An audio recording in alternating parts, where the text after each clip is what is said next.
জনতাৰ শিল্পী গণশিল্পী ৰাজীৱ হদিয়াৰ মৃত্যু অসমীয়া জাতীয় জীৱনৰ বাবে বৃহৎ ক্ষতি হিচাপে আজীৱন পৰিগণিত হৈ থাকে আৰু কাৰো ওচৰত আঁঠু নোলোৱাকৈ মেৰুদণ্ড পোন কৰি জীয়াই থকা ৰাজীৱ হদিয়া নতুন প্ৰজন্মৰ বাবে সদায় আদৰ্শস্বৰূপ হৈ পৰিব।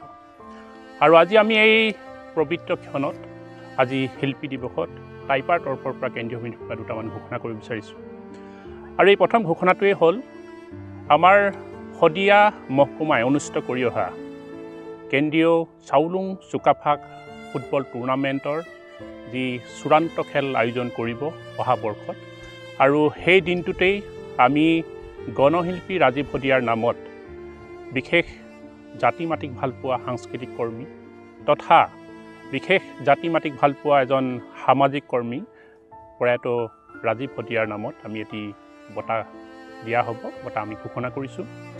আৰু ইয়াৰ লগতেই ৰাজীৱ হদিয়াৰ লগত জড়িত বহুখিনি কথা, বিশেষকৈ সাংস্কৃতিক ক্ষেত্ৰখনতো টাইপাৰ তৰফৰ পৰা তেওঁৰ যি পৰিবাৰ, তেওঁ যি ল'ৰা, তেওঁৰ ক্ষেত্ৰতো আমি দায়িত্ব গ্ৰহণ কৰিছোঁ।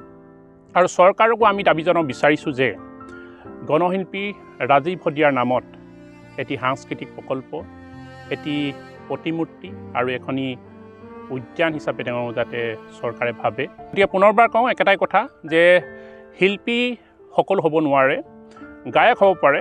গতিকে আমি ৰাজীৱ হদিয়াক এজন শিল্পী হিচাপে আমি সদায় মনত ৰাখিম আৰু আজীৱন তেওঁক আমি জীয়াই ৰখাৰ প্ৰতিশ্ৰুতি আজি সংবাদ মাধ্যমে প্ৰদান কৰিম। হয়, আজি আমি শিল্পী দিৱসৰ দিনা ৰাজীৱ হদিয়াৰ যি আমাৰ কাৰণে ত্যাগ স্বীকাৰ কৰি, অসমৰ ৰাইজৰ কাৰণে ত্যাগ স্বীকাৰ কৰি, নিজৰ ধান বিক্ৰী কৰি গান প্ৰস্তুত কৰি অসমৰ মানুহক জীয়াই থকা এটা আদৰ্শ দেখুৱাইছিলে, সেইজন শিল্পীক আমি দেখিছোঁ জুবিন গাৰ্গে এটা তুচ্ছ তাচ্ছল্য মন্তব্য কৰিছে।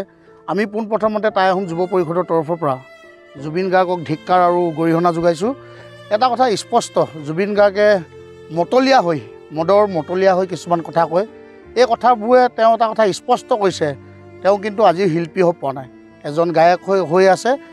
পুনৰবাৰ আমি জুবিন গাৰ্গক দাবী উত্থাপন কৰি যাতে এনেকুৱা টুলুঙা মন্তব্য নিদিবৰ কাৰণে আমি পুনৰবাৰ টাই আহোম যুৱ পৰিষদৰ পৰা আহ্বান জনাইছোঁ।